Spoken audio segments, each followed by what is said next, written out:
Je t'explique. Tout est une question de choix. Dans la vie, c'est un choix. Ce que tu fais comme choix détermine le reste de ce que tu vas avoir dans ta vie. Alors, si tu te promènes avec des gangsters tout le temps, il a mal, ça ne veut rien dire que tu sois un gars qui va au collège et qui sera diplômé bientôt en PhD. Si tu te promènes avec des gangsters tout le temps, il y a des fortes chances que un jour tu te retrouves au mauvais endroit, au mauvais moment, et qu'on te mette en prison avec tous les gars. Ça peut arriver. Si tu te promènes avec des gens intelligents, ça peut arriver que un jour, tu sois plus intelligent que ton âge, parce qu'ils sont déjà très intelligents, ils font les choses en avance, et puis bon, tu fais ça, eux, c'est l'expérience, ma petite. Je m'en fous de ce qui t'arrive et ce qui t'arrive pas. Ça ne me concerne pas. Mais je t'explique. Tout est une question de choix. Il y a des choses, quand tu vois, tu sais, on t'a déjà parlé jusqu'à, je ne sais pas ce qu'il va te dire. Aujourd'hui, je suis obligé de gâter dans de mes camarades à cause de vous. Il faut que vous écoutiez un truc, c'est une question de choix. Quand tu vas choisir ton gars, il faut regarder dans quel environnement tu te trouves. Qui est devant toi? La culture et les gars, la réputation des gens qui sont devant toi. Je ne vais pas m'exposer à un problème où moi, ici, là, et puis voir derrière la fin du jeu. Je t'ai déjà dit, et je te répète, ma petite. Et moi, je prends un coin comme Montréal, parce que je connais pas bien Montréal, mais bon, je dis que je vais là-bas tout le temps. Ça fait quoi? 3 ans, j'y vais chaque 2 semaines à Montréal. Je vais te prendre Montréal. Les choses ne sont pas les mêmes quand tu arrives à Montréal. Ok? Déjà, aux États-Unis, on appelle États-Unis un pays de CNTP, c'est-à-dire conditions normales de température et de pression. Ça veut dire que quoi? Les conditions normales, quand tu arrives aux têtes là, hein, tu deviens comme tout le monde ici. Forcément, tu as vu comme tout le monde dans les conditions normales de température, parce que déjà il fait froid. Les températures changent. Et de pression, c'est-à-dire que tu as travaillé comme tout le monde travaille ici pour pouvoir payer ton loyer. Tu vas souffrir. Il y en a qui vont à l'école et qui travaillent en même temps. Ce qui fait que quand tu es dans ces conditions normales de température et de pression, tu ne peux pas avoir qu'une seule go. Tu vois, non? Il y a des gens, si tu as 2 go, c'est un problème parce que il y a l'argent qu'il faut que tu fournisses, il faut que tu fasses sortir les 2 en même temps. C'est trop. C'est trop de temps, c'est une perte de temps, d'énergie et d'argent de gérer tout le monde. Donc en général, ici, au States, on n'est pas les gens de gars à avoir 2-3 gommettes. On n'a pas le temps. On n'a pas le temps. À part les petits fils à papa qui arrivent, qui n'ont rien à foutre de leur vie et qui font rien. Eux, c'est un temps pour eux. À Abidjan, quand tu as 5-6 go, c'est que ça t'aide à passer le temps. Parce que tu n'as rien d'autre à faire que d'aller à l'école, de rentrer à la maison. Au States, c'est pas pareil. Tu es dans les conditions normales de température et de pression. Montréal. Quand tu arrives à Montréal, quand quelqu'un ici m'appelle de Montréal pour m'expliquer un truc, souvent je suis débat quoi. Parce que regarde, tu es à Montréal, il faut d'abord savoir ce que Montréal représente comme signification. Montréal, moi j'appelle ça Sin City. Voilà. C'est une ville d'étudiants. Pour commencer, tous les étudiants sont là-bas. Il y a la fête. Parce que déjà même Montréal aide les gens, comment on te dit même, ils font beaucoup de tourisme. Ils aiment que la population s'épanouisse. Va en état à Montréal, tu seras tout en jet. Il y a des concerts gratuits, festivals gratuits partout. Et donc pas des festivals avec des petits chanteurs, des vrais chanteurs, mais les vrais, un festival de jazz, de reggae, tout en dehors, dans la rue, dans le parc. Et les vrais chanteurs, tu arrêtes et puis tu regardes les vrais chanteurs danser, guincher. La ville de Montréal paye pour ça, pour que vous en gérez. Tous les jours que Dieu fait. Donc tu vois déjà le show qui est là-bas. Tu vois, en plus Montréal, c'est une ville où la plupart du temps sont des fils à papa qui sont là-bas. Les enfants des papas, ils ont l'argent. C'est-à-dire, moi j'étais au pays, je voulais là au Canada, je me rappelle avant de venir au States, je voulais aller au Canada, m'a mis 10 millions dans mon compte, et dit, oh brr. Tu vois, non, 10 millions, oh brr. Moi déjà ça ne m'intéresse pas. Tu vois, non. Donc, ceux qui y vont sont souvent les gens qui sont de parents aisés. Ceux qui sont arrivés là-bas directement du pays, peut-être ils sont, voilà, parents aisés, ceux qui sont venus d'ailleurs sont peut-être des gens qui sont venus au States d'abord, et puis de là ils sont allés là-bas, ça dépend. Mais la plupart du temps, ce sont des gens qui sont de parents aisés. Donc eux là, quand tu vas à Montréal, tu vas voir, hein, ils vont à l'école, ils rentrent à la maison. Quand tu vois qu'un gars commence à travailler, c'est-à-dire qu'il a fini de faire un petit stage pour travailler. Donc, ils sont dans les conditions normales de température sans pression. Tu vois, CNTSP. Tu vois, donc ils n'ont pas tellement cette pression, à part quand on dit examen, tout le monde se cache pour aller bosser. Sinon, vous les voir les petits trucs qu'ils font, ils organisent les shows.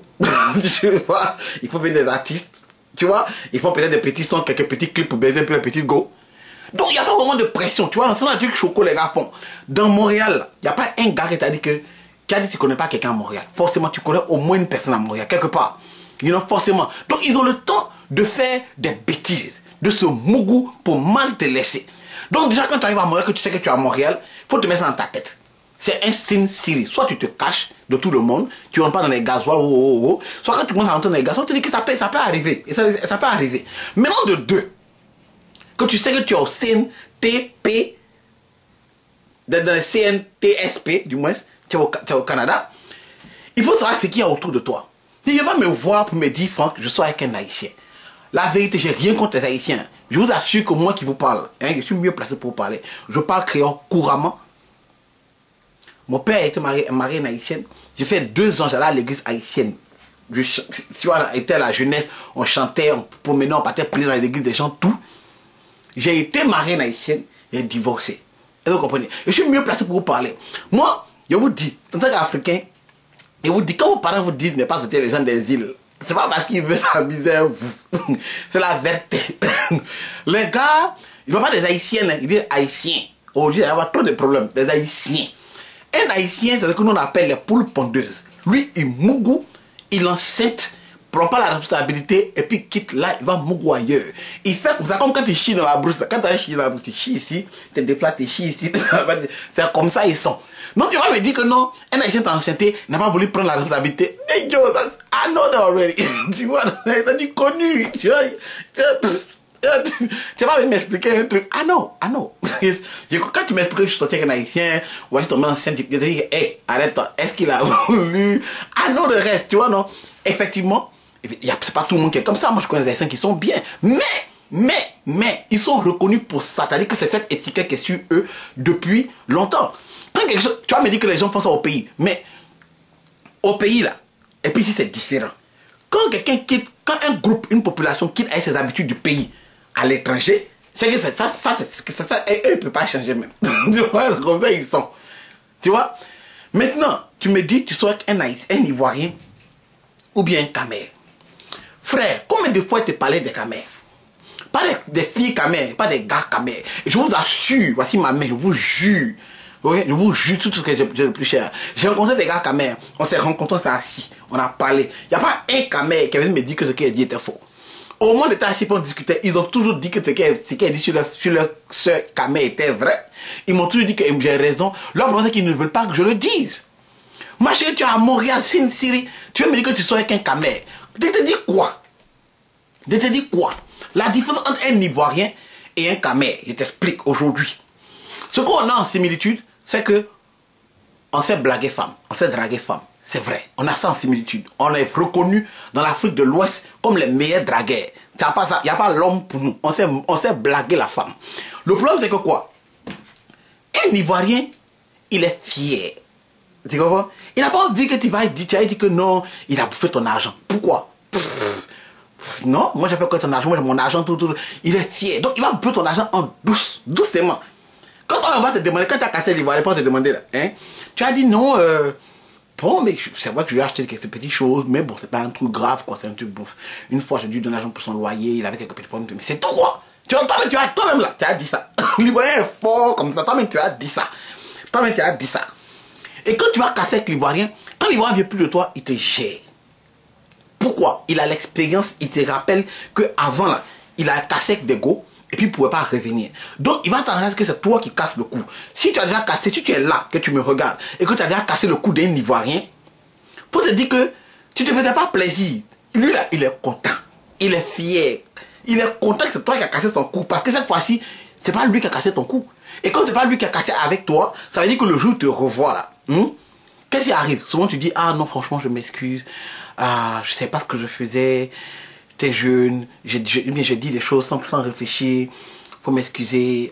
Tu vas pas vouloir dire que tu es derrière lui, hein, mais il sait que il sait que t'entends dire que il sait. C'est tout le but d'un Ivoirien qui est là. Il va te gérer bien pour que le jour où tu veux y revenir, il ait le dessus sur la chose. Tu vois, il n'aime pas avoir un genre que lui qui a cassé avec toi et puis il peut pas revenir. Donc la faute lui revient. Non, un Ivoirien n'aime pas ça. Et puis, tu as dit que non, c'est toi qui as cassé avec moi, hein. Il faut assumer. Non. Il va n'aime pas ça. Maintenant, le camel, lui, ce qui est mauvais, c'est que ce qu'on appelle exploitation des ressources minières. Tu connais ça? Voilà. Il va t'exploiter ressourcement et minièrement. C'est-à-dire, il va finir avec toi. Un camé va te sucer. Il va te sucer comme une Québécoise fait un cuni. Enfin, et, en parenthèse, les meilleures suceuses au monde, québécoises, va à Paris, va en Chine, déplace ta voix en Amérique, viens au Canada, hein? Si une Québécoise te suce, tu vas dire tu veux même pas qu'elle te baise. Ça c'est une parenthèse. J'ai juste mis ça sur la table. Je veux pas développer le sujet. I'm just putting there, you know. C'est juste pour en parler. Je dis ça comme ça, quoi. Je vais pas juste développer. Prenez ça comme ça. Bref. Donc, quand même, tu vas te rendre compte que tu as payé un téléphone en toi-même ton nom, hein. Et puis tu l'as donné, non? Et puis tu l'as téléphoné partout dans le monde. Il a laissé facture colossale. Tu as payé son loyer. Tu l'as nourri, blanchi, il t'a baisé. Tu as tout fait pour lui. Les vrais problèmes des 3 000 $, tu as payé pour lui. Tout. Et le jour où il veut casser avec toi, il ne gère pas, hein. Il te dit les vrais mots que toi-même, quand il regarde le mot, là, tu es tellement confuse que tu te demandes. C'est-à-dire que tu ne comprends pas le mot, hein. Les jus qu'il t'a donné, ils sont différents. Les caméras, ils sont comme Apple. Ils sont juste différents. Tu vois, c'est pas comme. Quand tu as HP, tu as Dell, ou bien quelque chose que tu as, tu peux utiliser les mêmes chargeurs, les mêmes logiciels, tu peux télécharger les choses. Mais quand tu as Apple, tu télécharges des applications. C'est pas les software, applications. C'est la même chose. Ils font des trucs d'Apple seulement. Ils sont différents. C'est pas comme nous. Tu comprends? Il va tellement te dire des choses, non? Quand ta mère te dit va chier au bord, tu comprends, va chier. Puis tu dis bon, va chier, ça va. Maintenant, au bord, de quoi? La mère t'a réfléchi ce cas là, hein? Tellement tu vas trouver la solution, tu as dit qu'il t'a mal incité. Et en général, quand un camé casse avec une fille, elle est tout le Cameroun. Ça, c'est pas moi qui dis, je vous dis, allez-y, demandez. Yo, come on, man. Allez-y, demandez le grand maître à parler, allez demander. Canada, ils vont te donner expérience comme ça. Ma petite, si tu viens à Sin City, soit tu restes tranquille, soit voici les gens qu'il faut éviter. Ok? Haïtien, il faut éviter. Ben lui, il va t'insulter. C'est comme on dit ta mère con en créole, on dit get maman ou.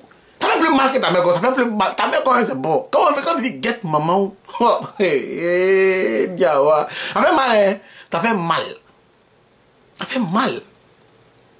Je ne vais pas développer les Haïtiens. Je les connais tellement que si j'ai fait vidéo sur eux, c'est peut-être 3-4 vidéos que j'ai fait sur les Haïtiens. Tu vois? Mais si tu as un problème avec les Haïtiens, mais tu sais des choses, appelle-moi. C'est sur Skype, Brian Voice, c'est 50 $ consultation pour 1 heure. Tu m'appelles et puis on parle. C'est comme ça, ça y est. Mais évite.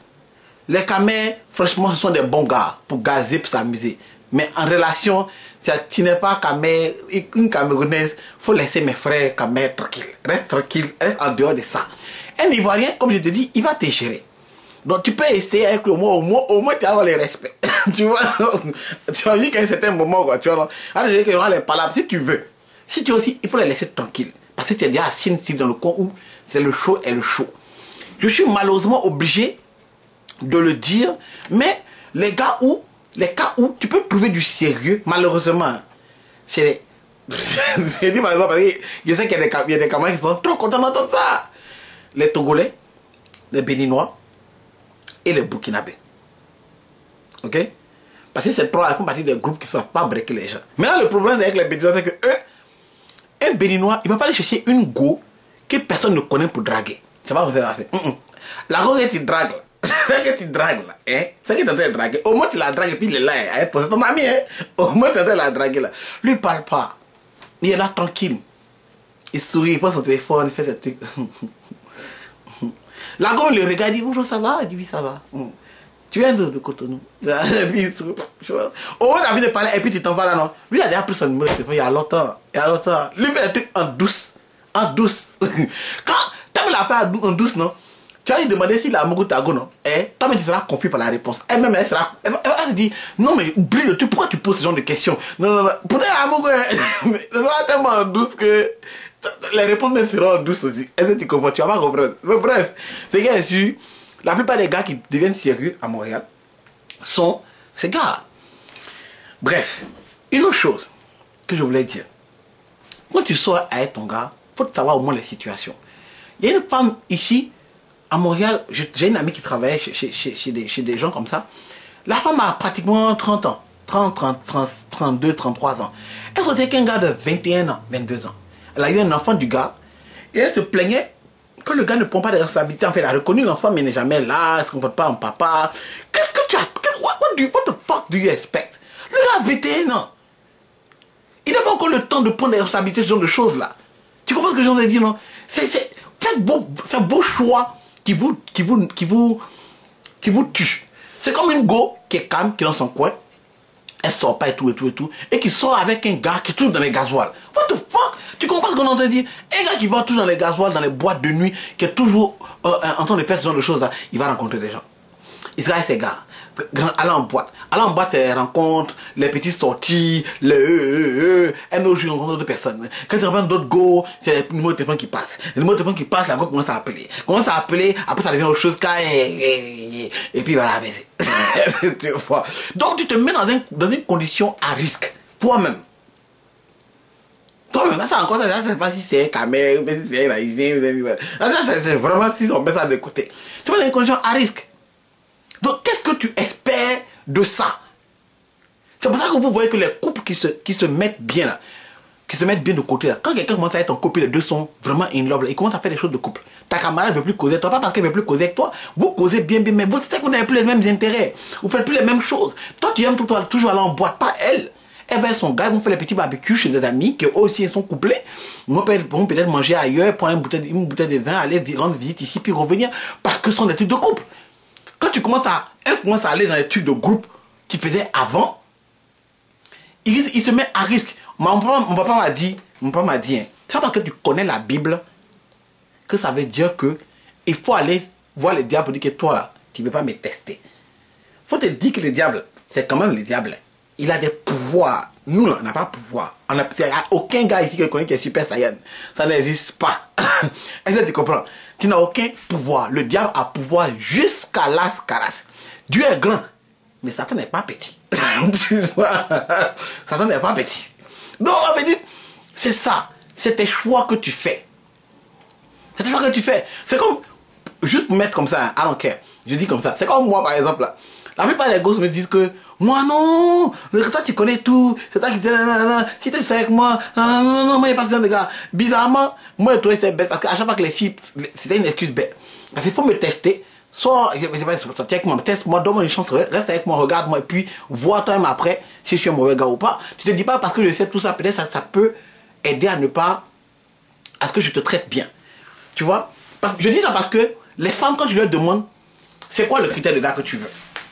Tu vois, non? Elles vont te dire tout. Et puis mettre l'essentiel qu'elles veulent. En réalité, là, elles mettent à la fin. Tu comprends, non? C'est-à-dire que, en théorie, la théorie, ce qu'elle dit en théorie, n'est pas ce qu'elle fait en réalité.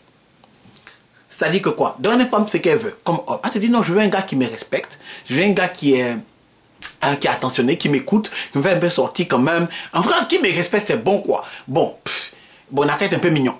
Elle a dit ça à la fin, hein. Elle a dit ça à la fin, hein. Elle a dit ça à la fin. Mais en réalité, là, elle va sortir avec un gars qui est mignon, d'abord. Et puis le gars l'insulte, il la maltraite. Il y a un bon café dans Montréal. Tu vois, un haïtien qui l'a mal insulté. et puis maintenant, pendant qu'elle fait ça là, le gars qui la respecte, qui l'écoute, qui l'aime, qui veut la faire sortir, même qui la fait même sortir pendant qu'elle est en couple, mais qui a mal parce qu'il sait qu'elle est en couple avec quelqu'un d'autre qui est un con, est juste à côté d'elle. Quand elle va sortir de cette relation, elle se dit que bon, tu te dis, il va falloir qu'elle va peut-être prendre le gars qui est à côté d'elle. Non. Elle a sorti avec un autre plus con. Le grand maître, hein, c'est l'explication qui était là. Venez me voir pour plus d'informations. Brian Voice, c'est mon Skype. $50 la consultation sur là. Et puis bon, voilà quoi. Puis ça. Et c'est là tous mes gars qui est traité à mon gars. I don't want to do that. Hey, puis ça. Bra.